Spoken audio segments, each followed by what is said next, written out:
Good evening and welcome to the Business Report. I'm Andrew Laidley. Jamaica's unemployment rate is moving in the wrong direction.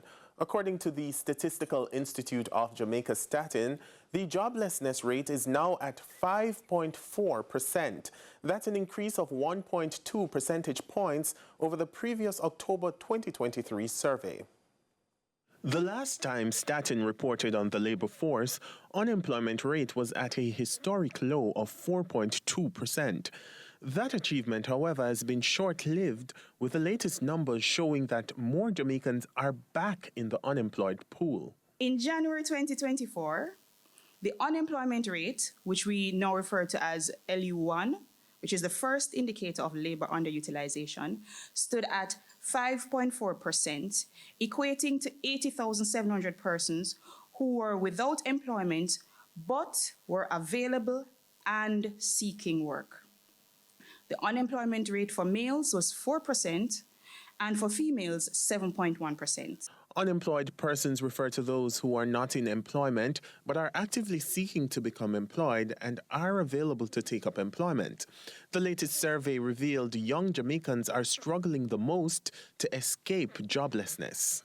When examined by age group, the unemployment rate was highest for youth at 16.0% and lowest for persons 55 years or older at 1.7%.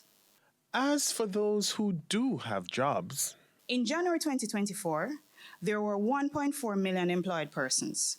This represented an employment-to-population ratio of 65.2%, which is the proportion of persons of working age who are employed.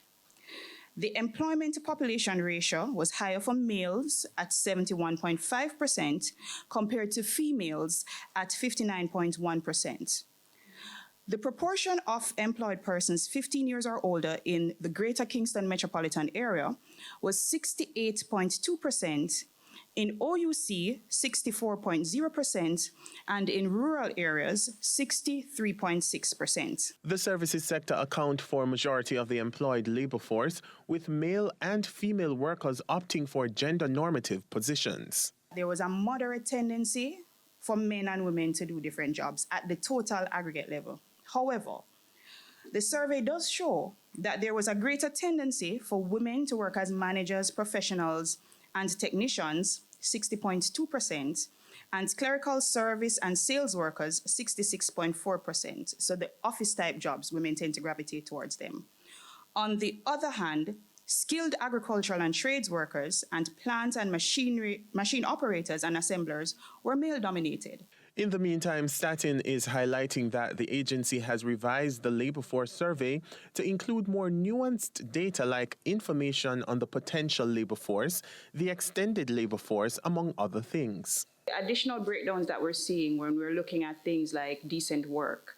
No, the persons or the policymakers who are in charge of formulating policies about improving work quality, they have better information about that.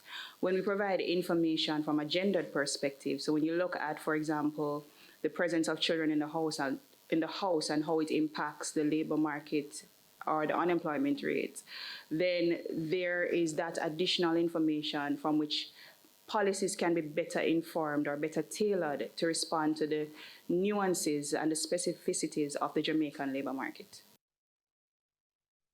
On to some good news for motorists now. Gas prices are going down tomorrow. A litre of 87 and 90 gasoline will cost $1.17 less. Automotive diesel is down $1.08, and ultra-low sulfur diesel will decrease by $1.19 per litre. Now, of course, retailers will add their respective markups to these prices. And that's your business report. Up next is your market summary. CVM News at 7 continues with Curlin and Stephen after the break.